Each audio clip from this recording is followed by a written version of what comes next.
Всъщност първо бяхме говорили за два въпроса и сега продължаваме с въпрос номер. The question is, are you ready to love your spouse? И въпросът е, готов ли съм да обичам своя брачен партньор? Now, you're probably sitting there and thinking, well, of course I'm ready to love my Може би spouse. стоите сега и казвате, ма естествено готов съм да обичам моя партньор. That's why we're getting married, right? Именно за това се женим. But don't be so hasty to say that. Обаче не мислите ли, че малко прибързано давате този отговор? I want to give you some aspects of true love. И сега искам да ви посоча някои аспекта на истинската And give you любов some things to think about. и да ви предложа някои неща, върху които да разсъждавате. And before you decide to marry somebody, И преди да решите да се ожените или да се омъжете за някой, you should examine your heart трябва да изследвате вашето сърце and see if you're ready to do these things that I'm going to talk about. и да видите дали сте готови да направите тези неща, за които сега ще говоря. And if you are not, И ако не сте готови, my counsel of you would be don't get married. моят съвет би бил простичък: не се жени, Because it is not going to work. защото брака няма да проработи. Here's the first thing. И така, ето кое е първото нещо. Are you willing to make an unconditional commitment to your spouse? Склонен ли сте да се посветите на партньора си безусловно? Now, here's something I know about you Ето нещо, което аз знам за вас. and about me. И знам и за вас, и за мен, че е валидно. I know that none of you are perfect. Знам, че никой един от нас не е идеален, не е I know съвършен. that every one of you have character flaws. Знам, че всеки един от нас има слабости на And характера. I also know И също така и друго знам, that everybody in this room че абсолютно всеки в тази зала днес is a sinner. е грешник. Anybody want to debate that? Има ли някой, който иска да успори този факт? We can do it later if you like to. Ако искате, може малко по-късничко. And now remember, Но да that запомните, includes the person that you're planning on marrying. това включва и човека, за който планирате да се жените. Because of these character flaws and this tendency to sin that everybody has. Защото същия този човек има абсолютно същите слабости на характера и тази тенденция да греши, както всеки друг човек. There is going to be some days Със сигурност ще има дни, that beautiful, perfect person you're planning on marrying, когато този прекрасен, красив човек, за когото планирате да се you're going to ожените, feel that person does not deserve you. ще се чувствате, този човек изобщо не ме заслужава. But true love Но истинската любов is when we make a commitment to love somebody. е тогава, когато ние съзнателно вземем решение да обичаме някой, And да we му се commit- посветим. And we commit to love them with our words and with our actions. И това посвещение е да ги обичаме с нашите действия и с нашите думи. Even during those times when we feel they don't deserve it. Дори в тези периоди, в които се чувстваме, че човек изобщо не заслужава да се отнасяме към него по такъв начин. Ephesians 5:25 В Ефесяни 5 глава 25 says, husbands, love your се wives, казва: съпрузи, обичайте жените си, just as Christ loved the church също както Христос възлюби църквата and gave himself up for her. и предаде себе си в жертва за нея. And also John 13:34, И също така Йоан 13 глава 34 стих: a new commandment I give you, нова заповед ви давам, that you love one another, да се обичате един друг, even as I have loved you, по същия начин, по който аз ви възлюбих, that you love one another. така и вие да се обичате един друг. I told you yesterday Вчера ви казах, that Paul uses the Greek word agape. че апостол Павел използва гръцката дума агапе. Agape love is the kind of love that Jesus Christ has for us. Този тип агапе любов е същата любов, която самия Господ Исус Христос има към нас. This is not going to be a repeat of what I told you yesterday. Но не се притеснявайте, няма да повторим всичко, за което говорихме вчера. You'll see that in a couple minutes. Ще видите след малко, че имам нещо друго предвид. But there are three characteristics of agape love. Има три основни характеристики на този тип любов агапе. First, it's a Първо decision. място, това е решение, волево решение. Remember this. Да запомним това, God chose to love us че Бог съзнателно е направил избор да ни обича, by sending His Son to die for us, като е изпратил Сина си да умре за нас. even though we didn't deserve it. Макар че ние изобщо не го заслужавахме. Christ died first because we're sinners in need of a Savior. Христос загина за нас, защото сме грешници и имаме отчаяна нужда от Спасител. He didn't die first because we were so good and perfect. Изобщо не умря за нас, защото сме прекрасни, идеални хора. So before you go to the marriage altar, Така че преди да пристъпите към брачния олтар, you must determine in advance трябва предварително да решите that I am never going to leave my spouse. Никога да не напускате брачния си партньор. Even if Дори ако I lose my feelings for him or her. Дори ако вече нямам чувства към този човек, просто чувствата са си заминали. Even if they don't deserve my love. Дори ако този човек видим, че не заслужава моята любов. If you lose your feelings, ако чувствата вече ги няма, or they don't deserve your love, или ако човека смятате, че не заслужава вашата любов, в очите на Бога, that is not sufficient reasons for a divorce. Това не е достатъчна причина за развод. And if you will do the right thing, и ако постъпите по правилен начин, these feelings of love will return. Тези чувства на обич със сигурност ще се върнат. And that's one of the things I'm going to talk about here in a И minute. точно за това след малко ще поговорим. But do not ever give up on your marriage because you do not have good feelings Но toward each никога other. не се отказвайте от вашия брак, просто защото хубавите чувства, които някога сте изпитвали към партньора, вече ги няма. Here's something that's interesting. И ето нещо много любопитно. Yesterday we read in Malachi 2:16. Ако си спомняте, вчера прочетохме от Малахия 2 глава 16 стих, where it talks about God hates divorce.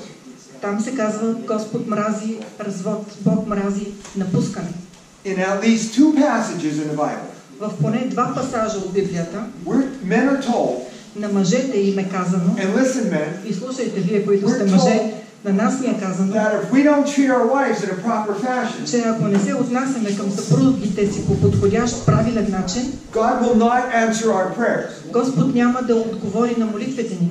That's in Malachi 2 И това пак е записано в Малахия 2 глава and 1 Peter 3. и в 1 Петрово 3 глава. So now think about this. И така, се замислете. If you're treating your wives in an improper manner, Ако се отнасяте към жена си по един неподходящ, неправилен начин, and so God will not answer your prayers, Бог няма да даде отговор на вашите молитви. just think of what will happen to a man or a woman Замислете се какво би се случило на един мъж и една жена, if they choose to abandon their spouse.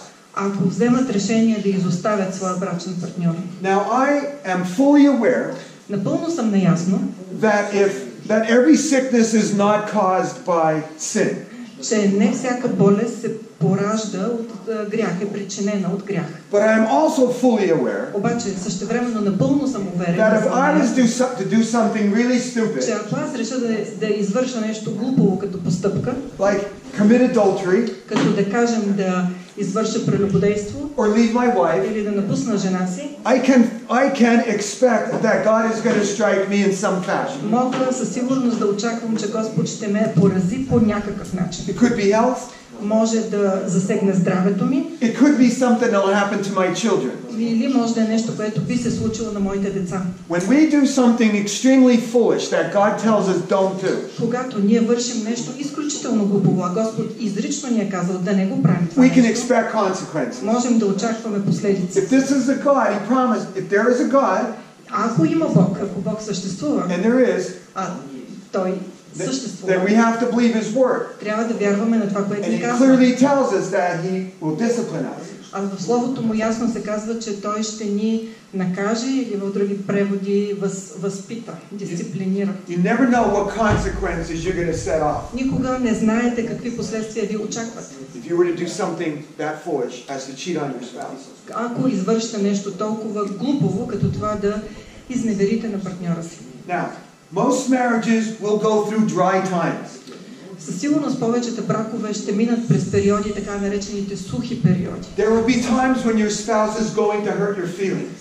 Ще има период, време, в което вашия партньор ще нарани чувствата ви. And since there is very little training available for how to be a good spouse, И понеже много малко на разположение са обучителните, подготвителни материали за това как да станеш добър съпруг, I could also guarantee you that you're going to fail to meet the needs of your spouse. всъщност на съпруг или на жена, мога да ви гарантирам, че по всякакъв начин няма да успеете да посрещнете нуждите на брачния си партньор така както трябва. And often your spouse is going to fail to meet your needs. И всъщност и брачният ви партньор няма да успее да посрещне вашите нужди. Ще бъде взаимно. Няма да успее. That may sound discouraging, може на пръв поглед това да ви звучи доста обезсърчително. but it's a reality. Обаче такава е реалността. And every married person in this room understands. Всеки семейен човек в тази зала знае за какво говорим. But here is more reality. Но ето и още нещо, което е важно. If you work at your И marriage, реално, ако вие работите усилено върху брака си, and if you will learn how to meet the needs of your spouse, и ако се научите как да посрещате нуждите на партньора there си, will also be fantastic times in your marriage. ще преживеете фантастични периоди, There is прекрасни. nothing any more rewarding than having a fulfilling marriage. Няма нищо по-възнаграждаващо от това да имате брак, който дълбоко да ви удовлетворява. And as I said yesterday, И както вчера казах, after salvation, след спасението, the absolute greatest blessing in the world is your marriage. най-страхотното велико благословение на света е да имате страхотен брак. And think about this. Замислете се. And don't forget it. И ви моля да не го забравяте. It would be very immature Би било много незряло and very unreasonable и абсолютно неразумно to think that you can have the best thing in life да си помислите, че може да имате най-хубавото нещо на света, without struggles без да се борите за and него, hard work без усилено да работите за and това perseverance. и без да имате търпение и издръжливост. You do not achieve success in any other area of life without those three things. Знаете, че без тези три неща няма как да постигнете успех в живота в абсолютно нито една област. And it's going to be no different in relation to your Защо да си marriage. мислите, че в брака би било по-различно? Не е по-различно. So on your wedding day, И така, във вашия сватбен ден, when you make that oath before God, когато положите тази клетва And with пред each Бога other, и един на друг, you're telling your spouse вие всъщност казвате на партньора and си you're telling God, и вие казвате на Бога също: I'm going to love you аз ще те обичам, even though you don't feel like it, even though I may not feel like it. дори в времената, а когато не я чувствам тази любов, чувствата ги няма. Are you able, Способен ли сте, as a single person, като несемейен човек, if you're contemplating marriage, ако си мислите да се жените, will you be able to say those words seriously? можете ли, способен ли сте да кажете тези думи с пълна сериозност? Will you be able to take those marriage vows seriously? Може ли много сериозно да погледнете на тези брачни клетви? You better think about it. По-добре си помислете сега. And if you aren't ready to make that kind of И commitment, ако не сте готови да встъпите в такъв вид посвещение, по-добре не се женете на този етап. consequences are too high. Защото последствията и цената би била твърде висока. I have a favorite romantic love song. Имам една най-любима романтична песен. It says, the vows of love we make will live until we die. В нея се казва: тези клетви, които ги казахме в брачния ни ден, ще живеят до деня на нашата смърт. Doesn't say feelings. Тук в тази песен не се говори чувствата на любов, които It says the vows. казахме, а в нея се казва клетвите, които казахме един на друг. You need to burn that into your mind. Така че това трябва дълбоко да се вреже My във вашия commitment to ум. you Моето посвещение на теб като мой брачен партньор is going to live until I die. ще живее до деня на смъртта ми. Are you ready to do that? If you're Готов ли сте да направите това, ако не сте семейен? Okay, now, the second characteristic of agape love, И така, втората характеристика на вид любов, която е агапе любов, it can only be proved by what you do. е, че тази любов може да се докаже само чрез делата ви. God proved his love by sending his son Jesus. Господ доказа своята любов, като прати сина си Исус. So, young people Така че вие, млади хора and old people, и по-възрастни, you must always work on proving to your spouse that you love them. винаги трябва да работите върху това, да доказвате пак и пак на брачния си партньор, че го обичате. And the way that you do that И начинът, по който правите това, is you figure out, е вие да решите what can I do for my spouse какво мога да направя за мъжа си, за жена си, that makes him or her feel loved. което да я накара нея или него да се чувства обичан. You need to figure out what that is, Трябва вие да решите кое работи за вас във вашия случай and then you need to do it. и след това трябва да го направите. I just want to give you a little couple tips in this area. Разбира се, искам да ви дам и няколко съвети в тази област. Because when I preach, I like application. Защото всеки път, когато проповядвам, винаги харесвам да има практическо I don't приложение. like people to go home and say, well, now what am I supposed to do? Не искам хората да се отиват вкъщи и да кажат: ами сега какво трябва аз да направя? Какво се очаква от мен? There are two fantastic books that were written. Има две страхотни книги, които са написани. One of them is The Five Love Languages И едната от тях, сигурно я знаете, е Петте езика на любовта. by Gary Chapman. Автора е Гари Чапман. Now, these two books I'm going to talk about, they're not the Bible. Тези две книги, за които ще говоря, разбира се, те не са Библия, така че не ги приемайте като пълен авторитет във вашия живот, също като Библията. Но в тези две книги има мъдрост и със сигурност може много да се научим. За кратко ще говоря за тези две книги. И ще ви дам няколко неща, които да направите. Така че, ако пробвате нещо и ако видите, че работи, трябва да продължите да го правите. Ако не работи за вашия брачен партньор и не е уместно, ако те по този начин не се чувстват повече обичани, тогава трябва да направите нещо друго. Но в тази книга на Гари Чапман, 5 езика на любовта, автора предлага 5 начина, по които може емоционално да изразиш любовта си. Казва, че всеки един човек има един основен език на любовта, език на който говори, който му е присъщ.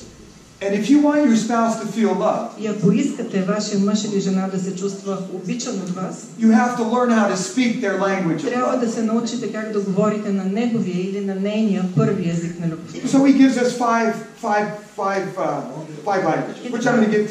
Той предлага 5 езика на любовта и сега ще ви ги кажа. Първият език, за който той говори, са думи на утвърждаване. Това значи, че някои мъже или жени действително искат вие да ги хвалите и да им благодарите всеки път и да им покажете колко високо ги цените. На първо място става дума за добри обноски, не е така. И никога не забравяйте да третирате добре другите, да сте любезни към тях е страхотно нещо. Обаче понякога, когато хората се отидат вкъщи с партньора си, остават всичките си обноски там някъде далеч. Или в църква, или на работа и забравят за тях. Така че, моля ви, не правете това. Не забравяйте да хвалите партньора и да го цените. На второ място, втория език на любов, за който Гари Чапман говори, е дела на служение. Нали казахме вече, че този тип любов агапе се доказва и показва чрез нашите действия. И искам сега да кажа това на мъжете. Нека да сме напълно пределно ясни. Трябва да помагате на жена си в домакинската работа. Трябва да минете чиниите. Трябва да чистите. Трябва да сменете памперсите на бебето, когато бебето е малко. In April I told you I spoke at a marriage conference in Romania. Нали ви казах, че през пролета бях в Румъния, говорих на такава подобна конференция през април месец. And I said, ladies, и аз казах, дами, I want you to raise your hands. Искам да вдигнете ръка.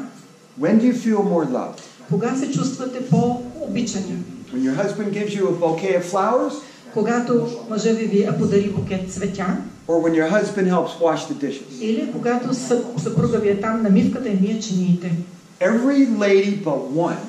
Всяка жена без една raise their hands for washing dishes. За това, че се чувства по-обичана, когато мъжът мие чиниите. If I was a young man starting out in life, и ако аз бях един младеж, който тепърва се впусках в семейните неща, щях да съм сигурен и щях да обърна внимание да помагам на жена си в тези домакински работи. I have worked very hard in my marriage. Аз работих много усърдно в моя собствен брак. To make sure that my wife is never overworked. За да съм сигурен, че никога жена ми не е с прекалено много домакинска работа, че не е преуморена. And never under stress. И никога не е под стрес, пред прекалено голям стрес. And now that we're older, it's paying big dividends. И сега, когато съм вече по-стар, трябва да ви кажа, че дивидендите са много добри. Because we're 60 years old. Защото ние сме на 60 години. And my wife looks like И жена ми на външен вид е като една много по-млада жена. And she has the energy of a much younger woman. И най-важното е, че има и енергията на една много млада жена. I've worked on helping her, building her up. Обаче аз работих през всичките тези години, за да мога да я помогна и тя да бъде този човек, който е сега. Now, I'll also say I started that too late in life. Също трябва да кажа, да, ако съм честен, че твърде късно започнах това в живота си да го правя. Просто трябваше да се науча също, както всеки един от нас пробва грешка. Love language is acts of service and you're not helping her. И ако любовният език на жена ви е тези дела на слугуване и вие не я помагате по никакъв начин вкъщи, всички ваши усилия ще бъдат абсолютно безполезни и безсмислени. And women, your wife may need your husband may need you to help him around the house as well. Жени, трябва да знаете, че вашия мъж също има нужда от вашата помощ в къщата. We guys got a lot of stuff to do too. Защото и на нас, мъжете доста ни се понасъбира, доста трябва да вършим. Okay, the next one is receiving gifts. Следващия любовен език е даване на подаръци. Some people really need to get gifts on their birthdays. Има хора, които много държат на рождения си ден да получават подаръци. Holidays, anniversaries. Да се чества всяка годишнина, всеки празник да се отбелязва. And just for no reason at all. Или да получава някоя подарък без някаква специална причина. Again, I'll talk to the young men. И сега пак, ако трябва да се обърна към младите мъже. One of the most stupid things you could ever do. Едно от най-глупавите неща, които може да направите някога. After not washing dishes. След като, да кажем, че не сте мили чините, следващото по глупост нещо. На първо място е да не мили чините. На второ място по глупост. Е да забравите рождения ден на жена си или годишнината от вашата сватба. И аз не се шегувам, просто не е шега. Често хората се шегуват, че не си спомнят на коя дата са се женили. Бог да е на помощ на мъжа, който е забравил годишнината или е забравил кога е родена жена му. Рождения ден на моята жена е през ноември месец, 26 ноември. Това за нея е абсолютно най-важният ден от годината. Our kids all joke that we start celebrating November 1st. Всичките децата ни се шегуват, че започваме да празнуваме от 1 ноември. И това нещо продължава до декември месец. Шегуваме се. We're very serious about it. Обаче, всъщност работата е много сериозна. Tomorrow I fly home.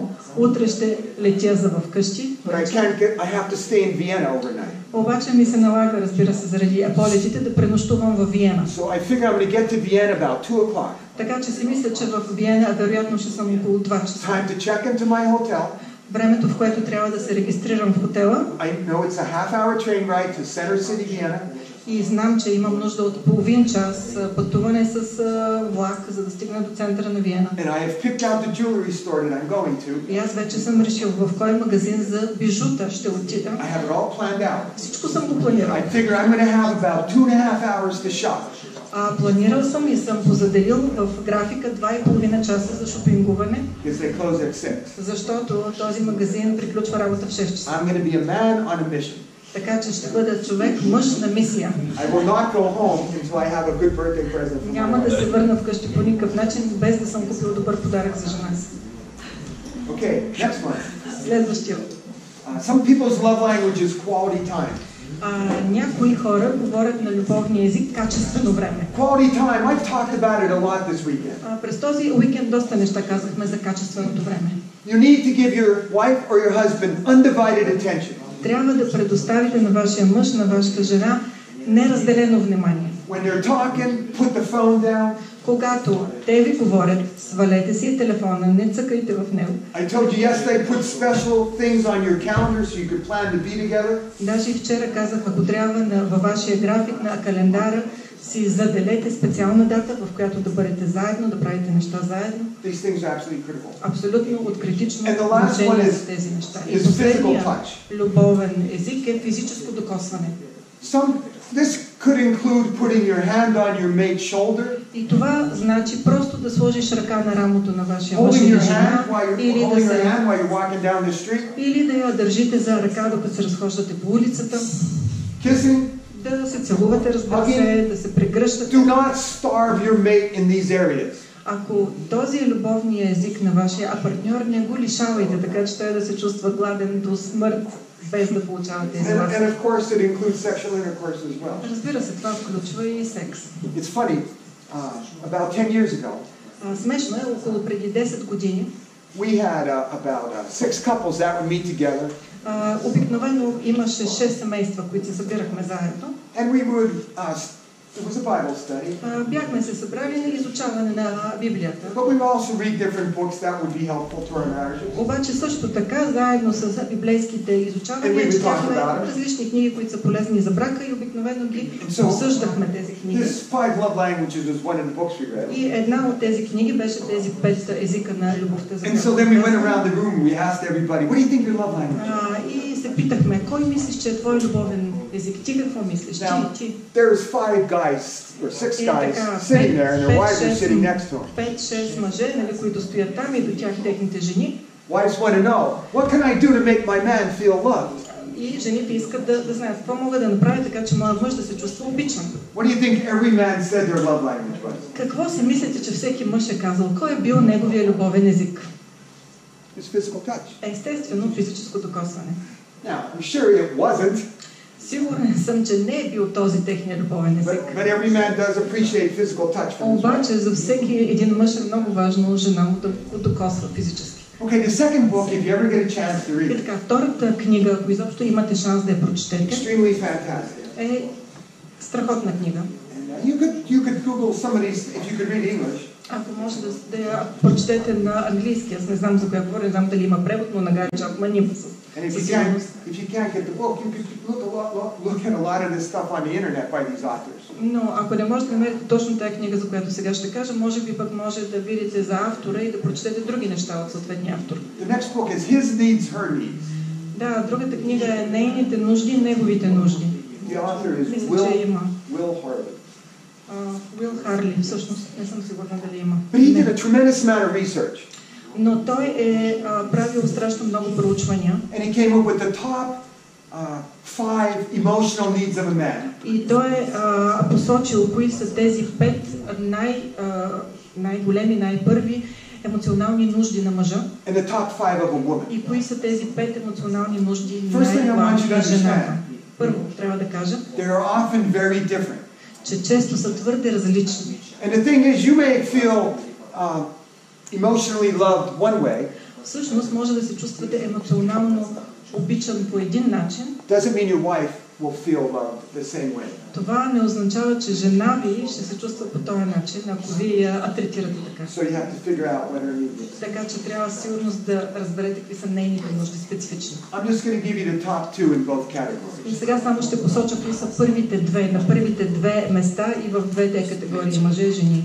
For a large percentage of women, за голям процент жени, their top emotional need най-голямата на първо място емоционална нужда is to feel affection from their husband. Е да чувстват обич от техните мъже, привързаност, обич. And guys, that includes telling your wife that you love her. Това, разбира се, включва вие, мъже, да казвате често на жените си, че ги обичате. That may sound like I shouldn't have to say that. Това звучи като излишно да го споменавам даже. But I know in a lot of marriages that's missing. Но аз знам, че това нещо липсва в много бракове. And some women are just starving to have their husband say, "Honey, I love you." Някои жени купнеят мъже да им каже, скъпа, много те обичам. And the second need. И втората нужда на жената, най-голямата, на второ място. They need their husband to be able to talk to them in a meaningful way. Имат нужда жените, мъжете им да им говорят по един смислен начин. I have been talking to young people and married people for many years now. Години наред говоря с млади хора, с семейни хора, консултирам.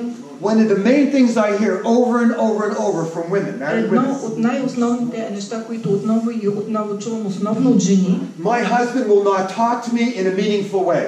Моя мъж не желае и не ми говори по начин, който има смисъл за мен. Well, he could talk about sports. Естествено, може да говори той за спорт. He could talk about the weather. Може да говори за времето. We could talk about the children. Може да говорим заедно за децата. But when it comes down to being able to share your heart, обаче, когато се стигне за това да споделиш нещо искрено и съкровенно вътре от сърцето ти, повечето мъже, повечето съпрузи cannot do that. Не могат да го правят, не са способни. It is a skill that you have to work at. И това е умение, върху което трябва да работите, за да го развиете. And I will tell you one of the best ways to help you get started. И аз мога да ви кажа един от най-добрите начини, по който може да започнете. Everybody in this room should be having their personal quiet time with the Lord. Че всеки един в тази зала със сигурност трябва да има своето лично тихо време с Бога. And included in that quiet time. И вътре, включено в това тихо време, you should read. Трябва да четете. And with a searching heart, look for something that the Lord is trying to say to you that day. И със сигурност да се старайте да чуете това, което Господ има да ви каже за този ден. And when something jumps out at you, и тогава, когато нещо скочи, you write it down. Вие си го записвате. And you write down how it could be applied to your life. И си записвате за това как може да го приложите в живота си. So now, if you're in the habit of doing that, така че ако си направите навики, редовно правите това, and now you want to have a meaningful conversation with your wife or your husband, и искате да разговаряте със своя мъж или жена по начин, по който ще има смисъл за него, a great thing to do is to share едно страхотно нещо е what God showed you that day, какво Господ ви е говорил, какво ви е посочил за вас за деня. Или през тази седмица. Save something special that you want to talk to your spouse about. Запазете нещо специално, нещо за което да говорите заедно с партньора. It's a great practice. И това е страхотна практика. And it can really get you starting to share what's on your heart. И чрез това може да започнете да споделяте с мъжа си, с жена си много по-добре и много по-леко. If I was a young man again. И сега пак казвам, ако аз можех да се върна на времето, млад, едно от първите неща, които щях да се науча да правя, е да се науча как да говоря с една жена. Learn how to get inside her head. Да се науча как да вляза вътре в главата й. Learn how to make her feel comfortable. Да се науча как да я накарам да се чувства удобно. So that she could share her heart with me. Така че тя да може да сподели своето сърце. So that she feels safe to share. Така че тя да се чувства на едно сигурно, на едно безопасно място, за да сподели нещо съкровенно. Okay. Okay, now go to men. Така, отиваме сега в втората категория, мъжете. One of the top emotional need for a lot of men.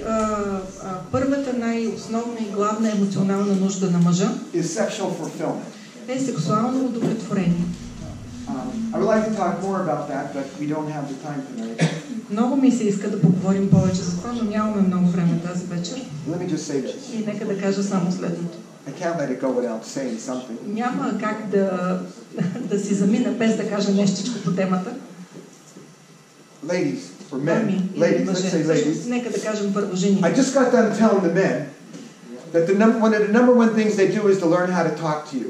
Нали, казахме, че най-главното нещо, което един мъж трябва да се научи, е как да говори с вас. And women aren't going to feel love unless us guys learn how to talk to them. И една жена никога няма да чувства обич, ако мъжът не й говори по един разумен, смислен начин, който е приемлив за нея. And ladies, you know how bad you feel. И вие жени знаете колко зле се чувствате или бихте се чувствали, if your husband doesn't talk to you. Ако вашия мъж просто не говори с вас. But in the same way, по абсолютно същия начин, men get their feeling of emotional closeness. Мъжете получават своето чувство на емоционална близост through their physical relationship with their wife. Чрез физическата връзка с тяхната жена. And a man is just not going to bed with his wife. И един мъж не си ляга в леглото с жена си to fulfill his sexual passions. Само и само за да удовлетвори своите сексуални страсти. He wants to go to bed with his wife. Той иска да си легне с жена си. Because to that man, защото за този мъж, that is how he's going to emotionally connect with his wife. Точно по този начин той смята, че емоционално ще се свърже с жена си. And that's one of the main problems in being married. И това е един от най-големите проблеми при семействата. Wives need emotional connection to want to go to bed with their husband. Жените имат нужда от емоционална близост, да им се иска да си легнат с мъжете си. Husbands need to go to bed with their wives in order to have that Мъжете имат emotional нужда closeness. Първо да си легнат преди да почувстват тази емоционална близост с жените си. And one of the most fulfilling things to a man И едно от най-удовлетворяващите неща за един мъж is when he's able to please his wife sexually. Е когато може да задоволи своята жена по сексуален начин. To have a wife that goes to bed with her husband. Да имаш жена, която си ляга всяка вечер. But her heart is not in it. Обаче нейното сърце не е там. She's just going to fulfill her duties. Тогава тя просто ще изпълни своите съпружески задължения. Is terribly hurtful and discouraging to a man. Обаче това за един мъж много го наранява и дълбоко го разочарова. Your man needs to know. Вие мъже трябва да знаете. That you are very fulfilled in your sexual relationship with him. Че е много важно да бъдете сексуално удовлетворени във вашия брак. And if you women starve him in that area. А пък ако вие жени го лишавате мъжа си по някакъв начин в тази област и това за него е точно толкова болезнено, и ще го нарани по същия начин, както вие бихте се чувствали, ако той откаже да ви говори. И ще кажа и още нещо. One of the main times that adultery happens. Най-често изневерите се случват след като се родят децата в едно семейство. В този кратък период, в който децата се раждат и влизат като нови членове. Защото много жени просто забравят, че мъжа има сексуални нужди. And I know there's all kind of emotional issues and difficulties and children and no sleep. Емоционални нужди, липса на сън и всякакви други причини. But if your husband was making excuses for not talking to you, ако вашия съпруг ви дава причини, поради които не иска да говори с вас и се извинява непрекъснато, or he's forgetting your birthday, или забрави вашия рожден ден, would those excuses hold any water? Смятате ли, че тези неща ще ви държат, ще имат някаква тежест? Ще имат някаква тежест за вас. Бихте ли ги приели? Няма. Така че по същия начин да забравите за нуждите на вашия мъж. Нито едно извинение няма да е напълно достатъчно и разумно. И така, на второ място, коя е най-висшата нужда на мъжа? Жената да прави неща, с които заедно да се забавляват. Аз мисля, че вчера ви казах, that when you were young and in love and dating, че когато сте били млади и влюбени и сте ходили по срещи, you always do fun things. Винаги сте правили нещо забавно. When couples get married, когато двойките се оженят, and when kids come along, а пък особено като дойдат и децата, they forget to have fun. Забравят да се забавляват заедно. Some people seem to have a tremendous amount of guilt about having fun. Има хора, които се чувстват изключително виновни, ако се забавляват. Просто чувстват чувство на вина. Обаче в Божия поглед няма нищо лошо в това да се забавляваш, да ти е весело. Всъщност в Библията се казва да се наслаждаваш на живота с жената, която обичаш. Така че да не забравяйте да имате забавни, весели неща с партньора си. И не е чак толкова трудно. Гарантирам ви, че това за мъжа е много важно и за вашия брак ще бъде критично. Така че запомнете това. Невъзможно е да паднеш извън любов. Както казваме в любов, така и извън любов. Невъзможно. Това, което действително се случва, че един от двамата спира да прави опити. Някой от двамата взема съзнателно решение да престане да се опитва. Въпрос номер 4, който трябва да зададете. Много важен въпрос. Ефесяни 5 глава 31 стих. По тази причина един мъж трябва да напусне майка си и баща си и да се присъедини, да се свърже с жена си и двамата ще станат една плът. Страшно важен е този стих. Защото вашето взаимоотношение с партньора трябва да бъде по-важно от взаимоотношението с вашите родители. В този стих, който току-що прочетох, това, което ни се казва в тази гръцка дума да напусне, да остави майка си и баща си, Това значи да остави зад гърба си. It's not only physically. Не само по физически начин. It's mentally and emotionally as well. Това значи да ги остави зад гърба си на едно емоционално и умствено ниво. It means that when you marry someone, това значи, че когато се ожениш за някого, you need to clearly shift your priorities from your parents. Трябва да преместиш своите приоритети много ясно от твоите родители или някакви други хора, каквито и да било те, and turn them to your spouse. И всичките ви приоритети да се пренасочат към вашия партньор.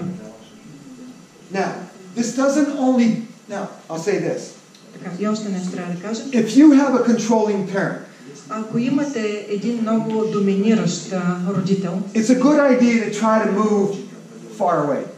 Добра идея е да отидете да живеете колкото се може по-далече от него. It'll save your marriage a lot of hardships. Ще спести на брака ви доста трудности това.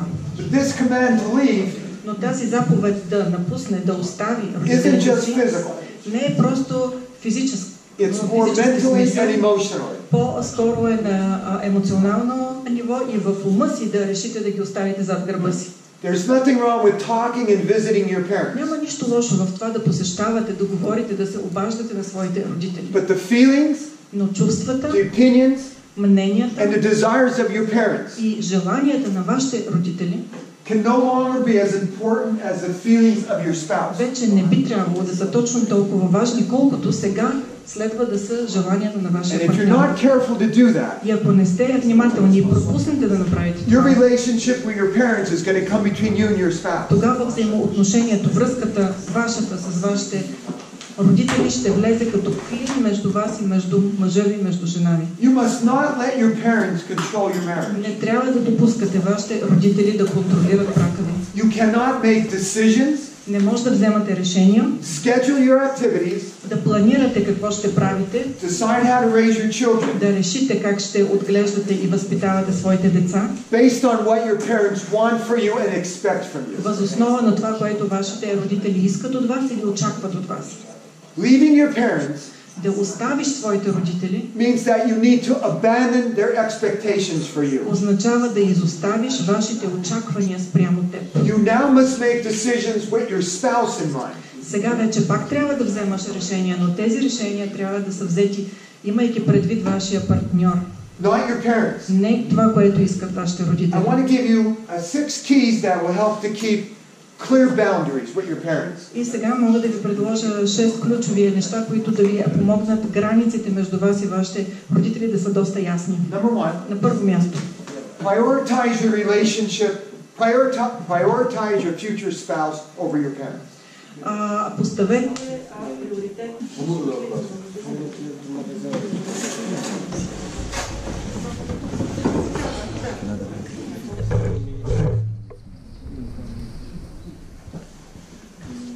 Okay, if you have a decision to make, трябва да вземете някакво решение. The first person you should go to is your spouse. Първият човек, при който трябва да отидете, е вашия партньор.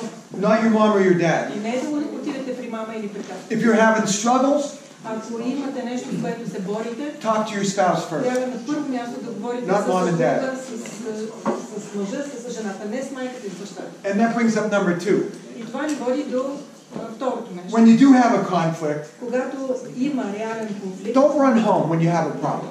Не отивайте, не бягайте в къщи при майка си и при тата си, когато има проблем. Some people run back to mommy and daddy. Има хора, които веднага първото им нещо е да се върнат при мама и при тата. And they're looking for an ally. И по този начин те си търсят съюзник. Somebody that could say to him, "Oh, my poor son." Някой, който да каже, "О, милия ми син." You deserve better. Ти заслужаваш нещо много по-добро. Or no one should have to put up with that kind of treatment. Никой не трябва да бъде третиран по този начин. Никой не трябва да се примирява с това.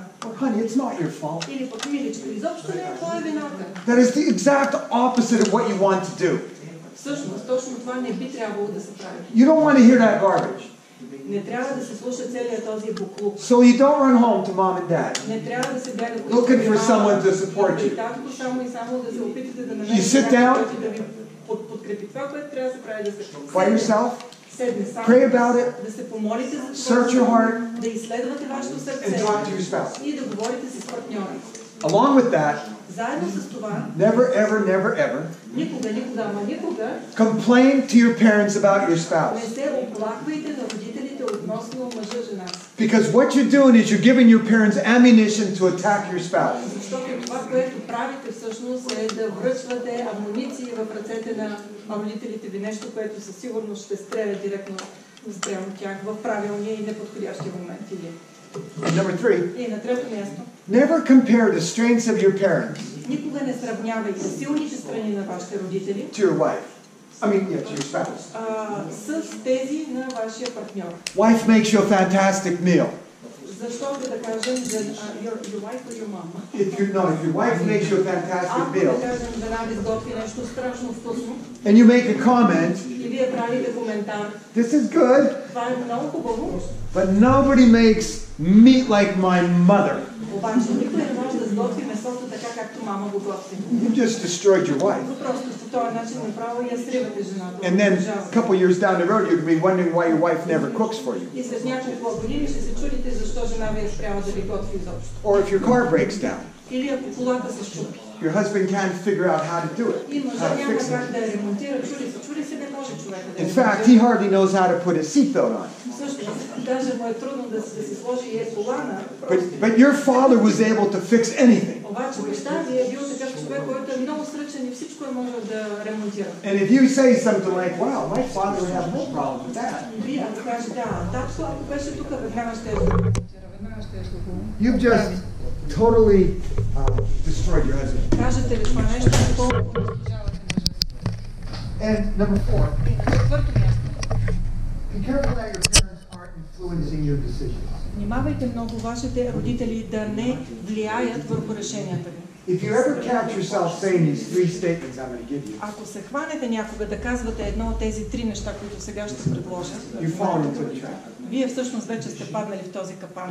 How would mom or dad feel about this? На първо място, как мама би се почувствала, или как татко би се почувствал в тази ситуация? Shouldn't matter anymore. Това за вас не би трябвало вече да е от значение изобщо. Ако сте женен. What would mom or dad say if they know we're planning to buy this car? Какво биха казали мама и татко, ако знаят, че ние планираме да си купим нова кола? Or the worst one? Или най-лошото? How will mom feel if we take this job and have to move far away? Как би се почувствала мама, ако приемем тази работа и трябва да се преместим да живеем в друг град, далеч от нея? You can love your parents. Може да обичате вашите родители, може да ги почитате и уважавате. But you can take responsibility for how they may feel about your decisions. Обаче не може да поемете отговорност за това какви решения вземате. Number 5. И така, на пето място. Forgive your parents. Простете на родителите си. Sometimes a young person leaves their home and they have unresolved anger with their parents. Понякога един млад човек напуска дома, обаче вътре в него има нагнетен гняв, с който той не се е примирил. It is an absolute guarantee that lack of forgiveness is going to come out in your marriage. Гарантирано е, че ако липсва тази прошка, със сигурност това ще има много лошо влияние върху брака. You can't live as like a victim. Не може ли да продължавате да живеете остатъка от живота си като жертва? You have to be able to forgive your parents. Трябва да можете да сте способни да простите на родителите си. In Colossians 3:13, в Колосяни 3 глава 13 стих, we're told to forgive one another. Се казва да си прощаваме един на друг. In the same way that Christ has forgiven us. Точно както Христос е простил на нас. And number 6. И на шесто място. Stop obeying your parents. Престанете да се покорявате на родителите си. But never stop honoring them. Никога не спирайте да ги почитате, но престанете да ги слушате, да им се подчинявате. As a married adult, след като сте голям възрастен човек и вече сте семейен, you don't need to obey your parents. Не е нужно да се подчинявате на вашите. Which means you don't need to call them. Което значи, че не е нужно да им звъните, да им се обаждате, to find out what your next move in life should be. За да потърсите от тях съвет каква трябва да е следващата стъпка в живота ви. You don't need their permission. Нямате нужда от тяхното позволение, за да направите това или онова. The obedience to your parents needs to end. Покорството спрямо вашите родители трябва да свърши, трябва да има край. But you still need to honor them. Разбира се, трябва да продължите да ги уважавате и почитате. Honor means to respect. Това да ги почиташ, значи да се отнасяш към тях с уважение. Now, if you take a husband, ако вземете един мъж, he has a mom and a dad, нали, той има майка и баща, and a wife, жена, she has a mom and a dad. И тя има майка, баща. Out of those four relationships, от тези 4 взаимоотношения, the number one problem проблема най-главният, номер 1, is typically between your husband, типично е между вашия съпруг, with his mother. With his mother. С неговата майка. Some moms are extremely controlling. Защото има някои майки, има ги такива, които обичат много да контролират, да доминират, много властни. They do not want to lose control in the lives of their little boy. И не искат по никакъв начин да губят контрол в живота на техния малък син, малкото им детенце. Who now may be 30 or 40 or 50 years Сега old. този малък син вече е 30-40 годишен. That was the story of my father. Обаче е факт. Това беше и случая с моя баща. From the day he was married to the day he died. От деня, в който той се ожени, до деня на неговата смърт. He put the desires of his mother ahead of the desires of his wife. Той слагаше желанията на неговата майка преди желанията на неговата жена. My dad has been dead for 42 years. Моя баща е вече мъртъв от 42 години. When we talked to my mother about this issue, когато говорихме с майка ми по тази тема, my mother still cries. Майка ми все още плаче.